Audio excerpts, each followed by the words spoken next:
저 혹시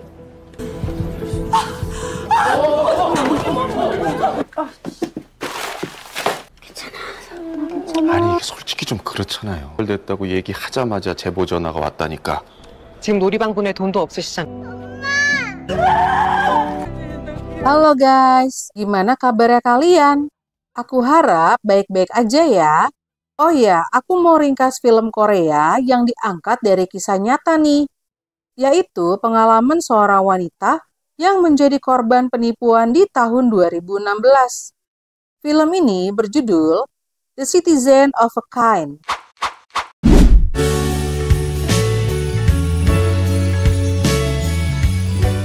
Film ini diawali dengan seorang ibu yang bekerja di sebuah laundry baju yang bernama Duk Hye. Dia membesarkan dua anaknya seorang diri. Ketika itu dia mendapatkan telepon dari seorang pria yang bernama Son, mengaku putra dari Jin Yong dan posisinya sebagai asisten manajer dari Bank Hwaseong. Oh ya, sebelumnya dia mengajukan pinjaman di bank tersebut, namun ditolak karena berkas-berkasnya kurang. Ketika itu, dia menawarkan sebuah produk pinjaman, yaitu Sunshine Loan, yang diperuntukkan masyarakat yang berpenghasilan rendah. Dia diiming-imingin bisa mendapatkan $20.000 dengan syarat dia harus melakukan pembayaran terlebih dahulu sebagai syarat utamanya, dengan total 8 kali penyetoran bertahap. Karena saking senangnya, dia pun segera transfer ke rekening yang disampaikan si Son itu. Setelah transfer, dia merasa kok ada yang aneh. Dia segera mendatangi pihak bank penyedia pinjaman itu. Dia mencari asisten manajer yang bernama Son Jin Yong itu yang membuat heboh semua orang di sana. Kemudian, datang satu orang perempuan mengatakan bahwa dia adalah asisten manajer bernama Son Ji Yong. Duk Hye pun heran, karena yang telepon tadi yang bernama Son Ji Yong itu laki-laki bukan wanita. Lalu dia menunjukkan identitas penelepon tadi kepada pegawai bank itu dan bilang udah transfer ke orang itu sebagai syarat permohonan kredit.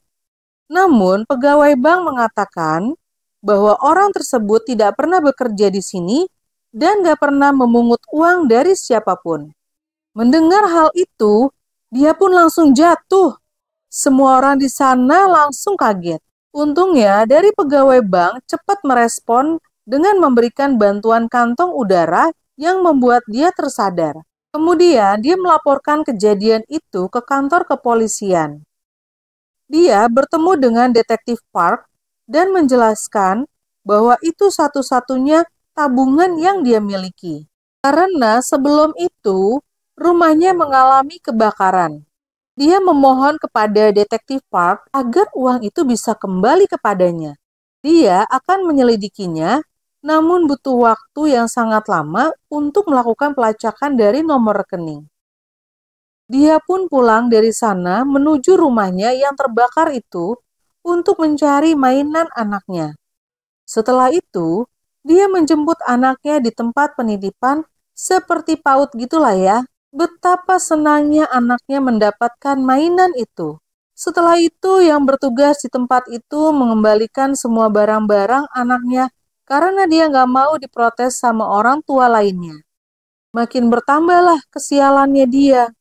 Udah rumahnya kebakaran, ketipu, anaknya nggak bisa dititipin sembari belajar lagi. Malamnya, anak-anaknya dibawa ke tempat kerjanya dia. Karena bingung mau dibawa kemana. Mereka semua pun tidur di sebuah ruangan kecil bersama-sama dengan beralaskan selimut. Scene berpindah ke tempat penipuan itu berlangsung. Ternyata di tempat itu mereka memiliki komplotan yang cukup banyak untuk modus itu.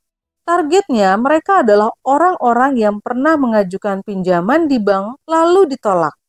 Mereka punya data-data itu karena punya ordal di sebuah bank. Mereka semua sedang melakukan tugasnya hanya dengan menggunakan telepon ke target-target yang sudah ditentukan oleh organisasi itu. Pria inilah yang menipu si Duk Hye, guys. Mereka semua dipekerjakan secara paksa dan kasar ternyata. Malam itu, Son berniat untuk kabur dari tempat itu. Karena dia sudah nggak tahan bekerja di sana, dia sudah melakukan penipuan dan kekerasan yang diterimanya. Ketika itu, dia melihat dari kaca kalau ada rekan-rekannya yang coba melarikan diri. Mereka semua disikat dan dihabisi serta keluarganya akan terseret bersama mereka. Melihat itu, Son pun gak jadi melarikan diri. Dia kembali ke kamarnya karena takut keluarganya nanti akan jadi bencana gara-gara dia.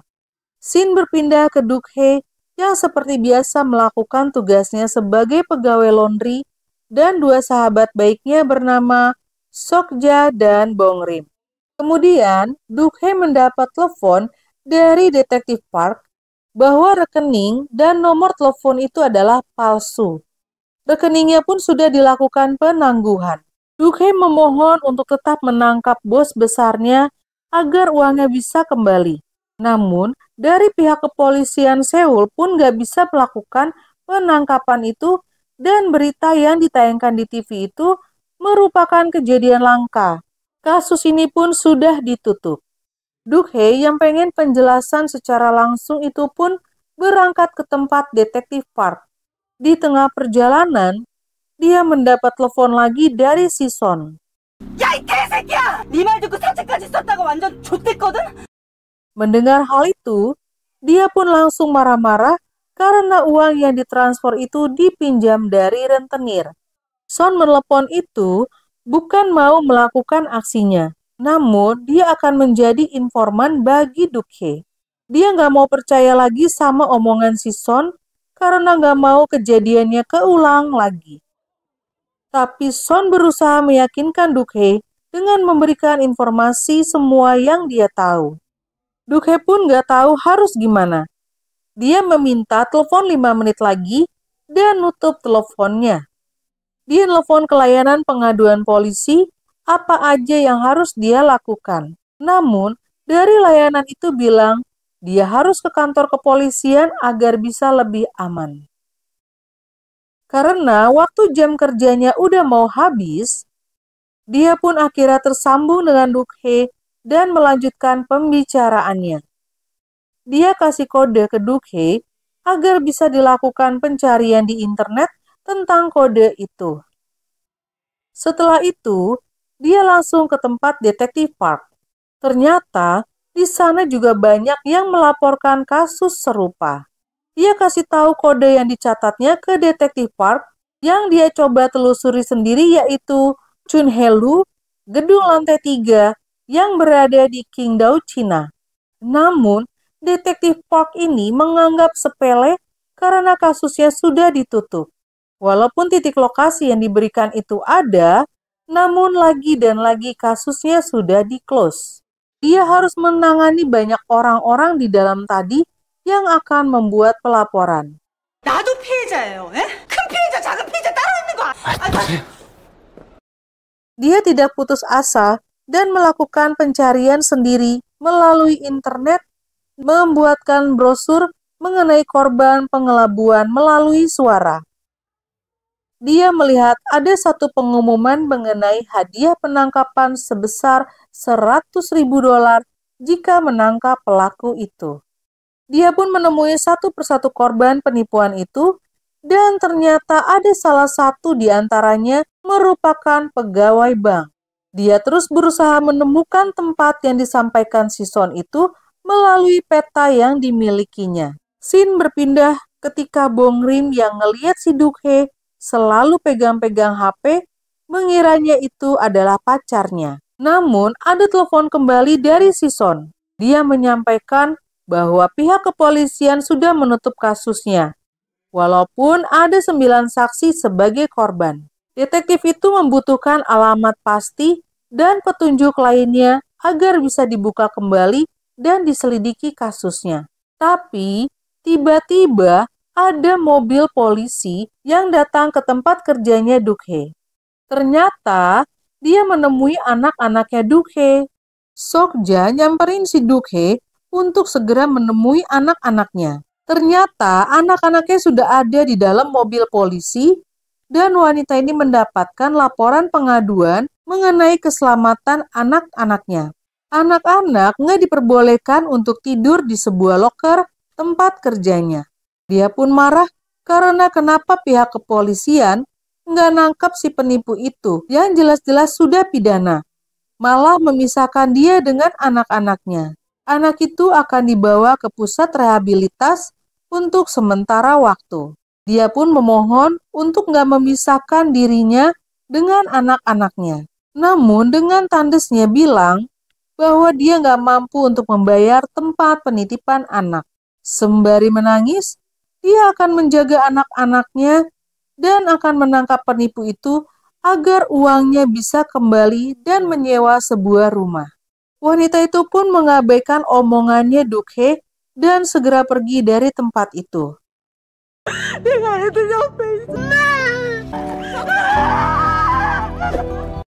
Dia kembali menghubungi Detektif Park. Namun, Detektif Park itu mengalihkan telepon itu ke rekannya. Dia menyampaikan kalau dia sangat kecewa karena kasus ini. Malamnya, mereka bertiga ngumpul sembari ngobrol-ngobrol. Dukhe ingin sekali ke Cina untuk menemukan pelaku itu agar bisa mendapatkan $100 demi menebus anak-anaknya. Karena Bong Rim pernah tinggal di sana dan bisa berbahasa Cina, dia meminta tolong untuk membantunya ke sana. Karena berbahaya, Bong Rim gak mau membantu karena pihak kepolisian aja gak bisa nangkep.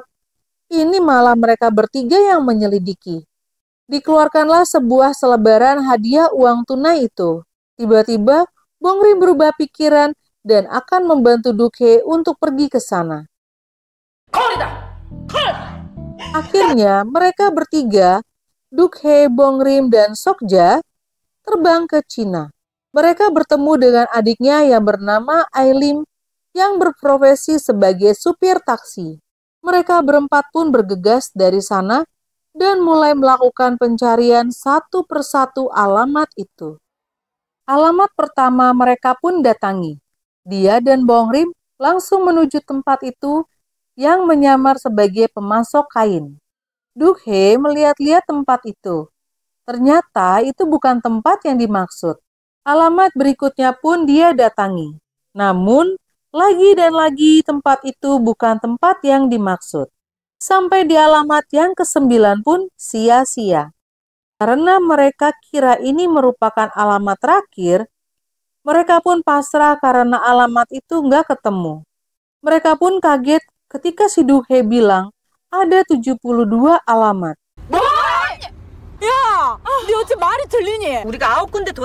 Scene berganti ketika itu dia melihat ada seorang pecandu yang bernama Kyung Chul dipukuli karena memanggil nama yang nggak disukai. Son yang nggak terima, dia langsung ngebelain, namun dia jadi samsak baginya. Saat itu, mereka berdua pun berteman. Lalu Son memohon kepada salah satu petinggi di sana supaya nggak jadi penelpon lagi dengan duit yang dikasih kepadanya dan meyakinkan bahwa dirinya akan berusaha sebaik mungkin. Scene berganti ketika itu si Son sudah berganti profesi sebagai penjaga dari para call center itu. Kemudian dia yang punya dendam sebelumnya dengan orang ini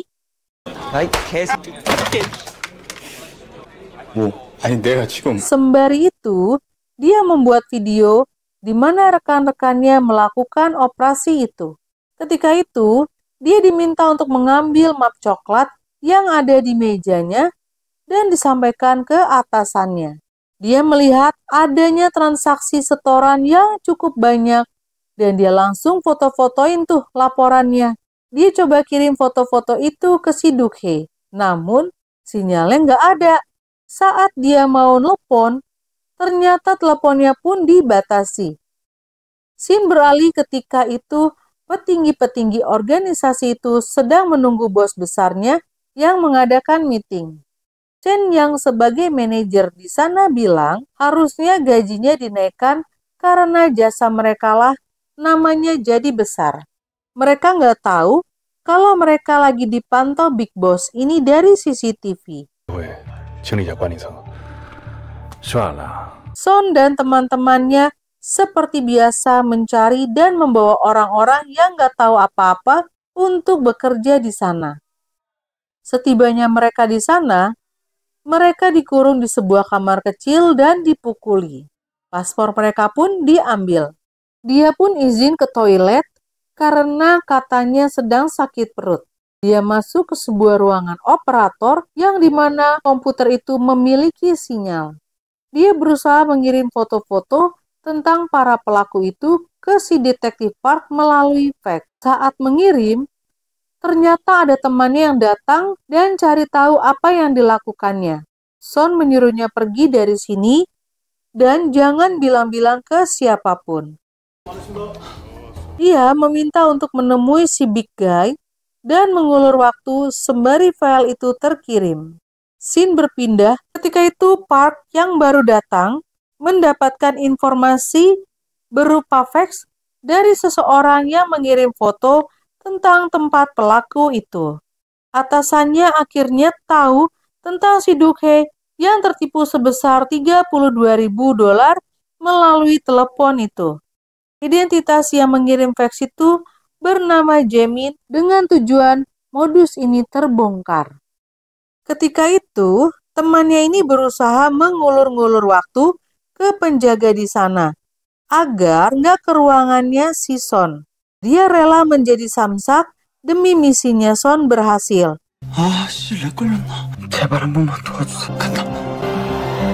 Akhirnya fax itu pun terkirim. Lagi asik-asik makan siang bareng, tiba-tiba Dukhe terima telepon dari si detektif Park. Dia pun gak mau angkat telepon itu, tapi temannya ngebujuk supaya diangkat teleponnya. Park pun kaget ketika tahu mereka berada di Cina untuk menyelidiki sendiri dan menangkap si Big Boss. Ketika itu Park bilang kalau ada 400 fax yang dia terima dari informannya si Dukhe. Dia mengirimkan berupa foto rincian tempat itu dan para korban. Ternyata ada 2.700 korban dan kerugian mencapai $17 juta. Dukhe pun kaget mendengar itu. Dan sekarang Park baru sadar karena sebelumnya dia bersikap acuh terhadap laporannya dan informan yang disampaikan kepadanya. Dia meminta si Park untuk mengatakan maaf secara tegas dan keras. Dukhe meminta foto dan filenya dikirim agar bisa melanjutkan penyelidikannya. Mereka pun terlihat senang mendengar kabar baik itu. Park pun mengirimkan file itu dengan permohonan maaf atas sikap yang kasar sebelumnya. Setelah mendapatkan file itu, segera mereka berempat ke tempat itu dan menemukan tempatnya. Mereka memantau dari kejauhan dengan fotografernya si Sokja. Saat dia ngambil foto, ternyata kartu memorinya nggak dimasukin tuh ke kameranya. Jadi nggak bisa kesimpen. Dukhe melihat salah satu komplotan itu naruh baju ke tukang jahit di sekitarnya. Scene berpindah ketika itu detektif Park beserta rekan dan atasannya yang lagi makan malam di sebuah kafe. Park ingin sekali ke Cina untuk menangkap Big Boss itu. Tapi bosnya nggak setuju dengan keinginannya Park karena dia nggak tahu alamatnya. Park yang saat itu punya foto-foto pelaku, tempat operasi, dan lingkungannya, bosnya pun kaget melihat itu. Dengan senang hati, Park dan Yong-soo pun akan berangkat ke Cina. Ketika itu, Dukhe dan Bong-rim menyamar sebagai tukang jahit di dekat lokasi target itu untuk memata-matai mereka. Ketika itu, si Son keluar dari tempat itu dan si Sokja yang dari kejauhan fotoin si Son yang bersama rekan-rekannya itu. Si Dukhe teriak-teriak agar si Son bisa melihat dia dengan kode yang dibuat di kardusnya. Kodenya itu merupakan kode si Son waktu pertama kali dia menjadi informannya si Dukhe. Ketika itu, dia melihat kode yang dibuat sama Dukhe dan dia terlihat sangat senang karena dia mengira bantuan sudah dekat. Ketika itu Dukhe mendapat pelanggan yang mau jahit celananya. Ketika itu si Son ingin mendatangi Dukhe dan pelanggannya pun diminta untuk pergi dan pindah ke sebelahnya. tapi rekannya datang dengan membawa pakaian yang untuk dijahit. Son ketika itu berbicara dengan bahasa Korea dan rekannya itu ngasih tahu kalau ini bukan di Korea. Jadi gunakan dengan bahasa Cina. Ketika itu, temannya meminta untuk bajunya dipotong pendek dengan bahasa Cina. Dia pun bingung karena nggak ngerti bahasa Cina yang membuat rekannya itu marah. Dan mereka pun hendak pergi dari sana. Bong Rim pun datang untuk menenangkan mereka dan bajunya itu pun akan segera diselesaikan dalam waktu 5 menit. Bong Rim mengatakan kalau si Duk Hye itu agak kurang dan bisu. Dia meminta si Son untuk beli cemilan, tapi si Son menolaknya yang membuatnya mau marah. Lagi dan lagi, Bong Rim membuat keadaan menjadi cair. Dia menawarkan teh, kopi, dan keripik yang membuatnya pergi ke dalam toko cemilannya. Akhirnya, hanya tinggal mereka berdua saja. Mereka berdua akhirnya saling tahu. Duk Hye menyampaikan bahwa ada ponsel di keranjang baju yang bisa dia gunakan ketika berada di dalam dengan password yang diberikan. Ketika itu Son berada di dalam toilet yang melihat-lihat ponsel itu. Dia melihat ada secari kertas di belakang handphonenya itu berupa bantuan akan datang. Dan detektif Park beserta polisi Cina melakukan razia di esok hari. Sampailah detektif Park dan Yong tiba di Cina. Dia ngabarin ke Duk Hye bahwa akan melakukan razianya besok dan meminta Duk Hye beserta rekannya untuk pergi dari sana karena operasi ini sangat berbahaya. Semua manajer di tempat itu berkumpul di ruangan tersebut karena Big Boss mau datang. Ketika itu, Son meminta izin lagi untuk ke toilet supaya bisa ngabarin si Duk Hye. Di sisi lain, Duk Hye yang nggak bisa tidur, Lim datang menemani dia di luar.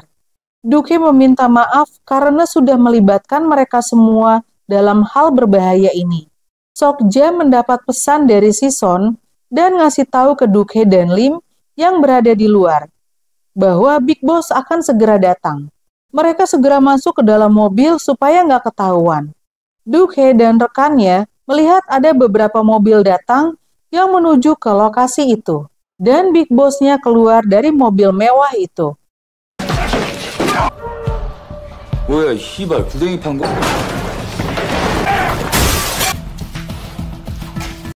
Wadidaw! Mereka semua yang di ruangan itu kaget. Ternyata mereka semua diserang di sana hingga tak tersisa, termasuk si Son yang mengalami luka tusukan. Ketika itu temannya yang pecandu ini tersadar dari pingsannya, melihat sekitarnya dan melihat wajahnya si Big Boss itu. Ternyata sudah banyak yang tergeletak ketika dia turun ke bawah. Duk Hye yang ingin banget nangkap si Big Boss itu, nelfon ke detektif Park bahwa mereka kabur. Big Boss dan rekannya pun pergi dari tempat itu. Melihat keadaan si Son yang parah, dengan sifat keibuannya yang alamiah, syalnya dipakai untuk segera menutupi luka yang masih mengalir darahnya. Son yang tergeletak itu pun tersadar dan dia ngasih sebuah handphone dan meminta maaf kalau dia udah menipunya. Lalu dibuatkan sketsa bos besar yang dilihatnya. Duk Hye melihat isi ponselnya dan sketsa itu cocok dengan videonya. Dengan bahasa Cina, Bong Rim mentranslate bahwa bosnya akan pergi ke Bandara Kin. Ketika ambulans dan polisi datang, Lim, Duk Hye, dan Sokja mengejar Big Boss itu ke bandara. Di sisi lain, detektif Park datang ke lokasi TKP itu. Bong Rim yang melihatnya datang sangat senang dengan kedatangannya detektif Park itu. Park menanyakan ke polisi yang berada di TKP apa yang terjadi. Tapi karena kendala bahasa, Park dan kepolisian itu pun jadi nggak nyambung. Akhirnya Bong Rim mentranslate omongannya polisi Cina itu. 중국말 할 줄 모른가? Bong Rim menjelaskan bahwa dari pihak kepolisian Cina, dari tim narkoba akan mengambil alih kasus ini. Park pun merasa nggak terima dengan hal ini. Karena mereka nggak ada hubungannya dengan kasus ini. Dia pun telepon atasannya bahwa kasus ini bukan hanya narkoboy aja, Tapi Big Boss itu sudah menghabisi anak buahnya. Hal ini harus diselesaikan dengan benar. Park pun berdebat dengan atasannya kalau dia akan menangkap si Big Boss ini. Dan atasannya meminta dia untuk pulang karena sudah ditangani pihak kepolisian di sana. Ketika itu, kapten dari kepolisian Cina itu hendak pergi dari sana. Park menghentikan mereka dan Bong Rim dipanggil sebagai translatornya. Bong Rim mentranslate bahwa Big Boss-nya berada di Bandara Kin sesuai informasi dari si Duk He dan meminta 2 petugas untuk menemani dirinya. Park meminta tolong kepadanya karena ini bukan di Korea, yang dimana dia nggak bisa sembarang menangkap orang. Karena melihat kaptennya itu kelihatan cuek, dia ngomong akan menyebarkan melalui internet kalau lolosnya Big Boss ini karena ulahnya dan akan memberitahukan ke berita luar negeri supaya dia dan kepolisian di Cina bisa melihat siapa yang malu. Scene beralih ketika itu si Duk He tiba di Bandara Kin. Dia langsung lari masuk ke dalam, melihat-lihat di mana si Big Boss itu.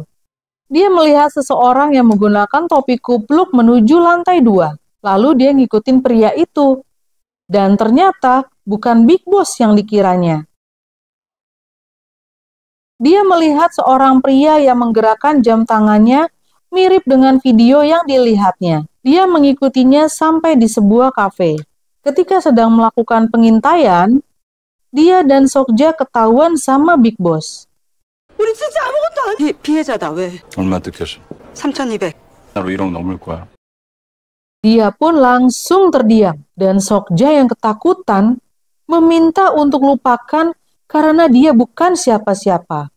Duk He yang sangat berani menyampaikan bahwa dia adalah korban dari kejahatan yang dia lakukan melalui telepon. Dia pun dikasih uang ganti rugi sebesar $100.000 yang 3 kali lipat dari kerugian yang diterimanya.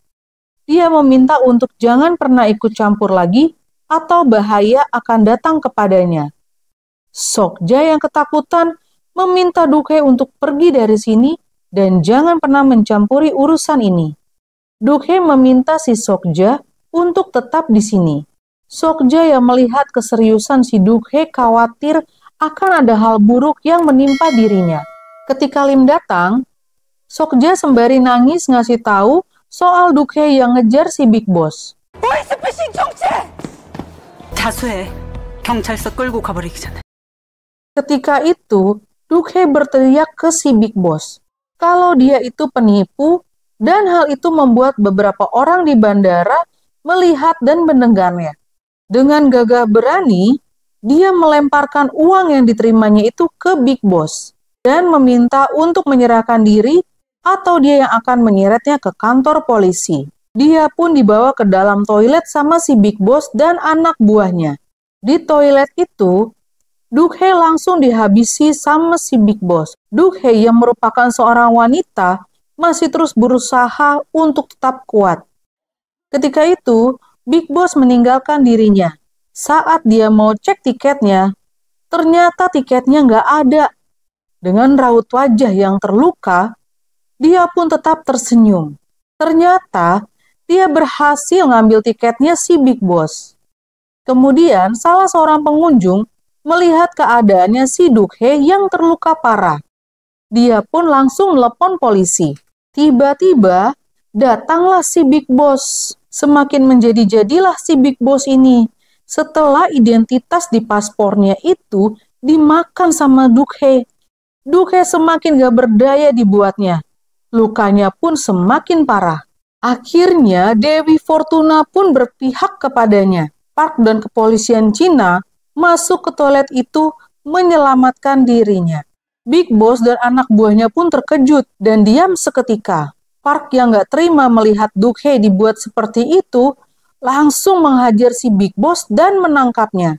위험하다고 내가 가만히 있으라고 했잖아요. Tapi dia juga bangga dan berkat dia bisa menangkap si Big Boss. Bong Rim, Sokja, dan Ailim sedih melihat kondisi si Duk He. Mereka pun membawanya keluar, dan dengan wajah yang penuh luka, dia menjadi sorotan semua orang yang berada di bandara. Scene berpindah ke si Son yang sudah sadar sedang diwawancari oleh pihak kepolisian. Dia menceritakan semua yang dia tahu tentang tempat itu. Ketika itu, Duk-hee yang sudah pulih kembali bekerja di tempat laundry. Dia didatangi oleh pihak pengacaranya Big Boss dengan memberikan iming-iming duit sebesar $300.000 untuk menandatangani perdamaian agar si Big Boss bisa keluar. Dengan rasa percaya diri, uangnya itu bisa diberikan ke si Big Boss-nya aja dan dia pergi dari sana. Film pun berakhir. Gimana menurut kalian tentang film ini? Film ini bagus banget karena ada sedih, tegang, dan lucunya dapet banget. Makasih udah menonton ya. Bye-bye.